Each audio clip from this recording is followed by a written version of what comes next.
மதராசி 3வது நாள் வசூல். உலக அளவில் சம்பவம் செய்யும் SK. Sivakarthikeyan, Rukmini Vasanth, Biju Menon, Vidyut Jammwal, dancing rose, Shabeer, Vikranth போன்ற நட்சத்திர பட்டாளங்கள் இணைந்து நடித்துள்ள படம் மதராசி. இந்த படத்தை AR முருகதாஸ் இயக்கியுள்ளார். படத்திற்கு அனிருத் இசையமைத்துள்ளார். படத்தை ஸ்ரீ லக்ஷ்மி மூவிஸ் நிறுவனம் தயாரித்துள்ளது. படம் வெளியாகி இன்றோடு, அதாவது செப்டம்பர் 8ஆம் தேதியோடு 4 நாட்கள் ஆகின்றது. இந்த நிலையில் படத்தின் முதல் 3 நாள் வசூல் குறித்து இப்பொழுது பார்க்கலாம்.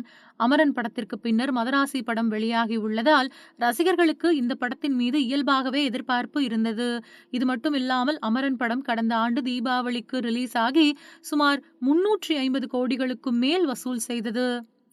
அமரன் படத்தின் வசூலை அடுத்து சிவகார்த்திகேயனின் சம்பளம் அதிகரித்து விட்டது.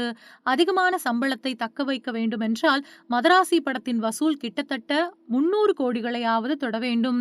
அப்படி பார்த்தால் சிவகார்த்திகேயனுக்கு இந்த படம் அப்படியான வெற்றியை ஈட்டித் தரும் என்ற பேச்சுக்களே பரவலாக உள்ளது. படத்தின் ப்ரீ புக்கிங் தொடங்கிய போது ரசிகர்கள் பெரிய அளவில் ஆர்வம் காட்டவில்லை. காரணம், இயக்குனர் AR முருகதாஸின் கடைசி 2 படங்களும் படு சொதப்பல் படங்களாகவே மாறிப்போனது. இந்த 2 படங்களின் சொதப்பல்களுக்கு அவரை காரணம் சொல்ல முடியாது. அரசியலுக்கு செல்கிறேன் என்று ரஜினி எடுத்த முடிவு, அதனால் ஏற்பட்ட நெருக்கடி தர்பார் படம் சொதப்ப காரணமாக அமைந்தது.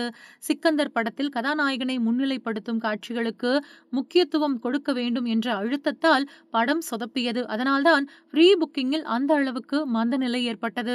இப்படி இருக்கும்போது சிவகார்த்திகேயனோடு எந்த நெருக்கடியும் இல்லாமல் மதராசி படத்தை எடுத்து முடித்துள்ளார் AR முருகதாஸ். சிவகார்த்திகேயனை முழுக்க முழுக்க ஆக்ஷன் கதாநாயகனாக மாற்றியுள்ளது மதராசி. படத்தின் சண்டை காட்சிகளுக்காக ரசிகர்கள் தொடர்ந்து பாராட்டி வருகிறார்கள். படத்தின் ஒவ்வொரு சண்டை காட்சியும் மிகவும் தத்ரூபமாக, இயல்பாக இருப்பதாக விமர்சகர்கள் பாராட்டி வருகிறார்கள். முதல் காட்சிக்கு பின்னர் படத்திற்கு கிடைத்த வரவேற்பு என்பது படக்குழுவே எதிர்பார்க்காத வரவேற்பு என்றே கூறலாம்.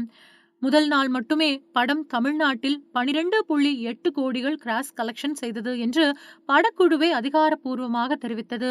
2வது நாளில் உலகம் முழுவதும் 500 கோடிகள் கிராஸ் கலெக்ஷன் செய்தது என்று படக்குழு அறிவித்தது. இந்த நிலையில் 3வது நாள் வசூல் என்பது இந்தியாவில் மட்டும் சுமார் 11 கோடிகளை வசூலித்திருக்கும் என்று சாக்னிக் வலைதளம் தெரிவித்துள்ளது. வார இறுதி நாளான நேற்று மட்டும் உலக அளவில் ரூபாய் 20 கோடிகள் முதல் 25 கோடிகள் வரை வசூலித்திருக்கும் என்று கூறப்படுகின்றது. இதனால் உலக அளவில் படத்தின் கிராஸ் கலெக்ஷன் 70 கோடிகளாவது இருக்கும் என்று சொல்லப்படுகின்றது.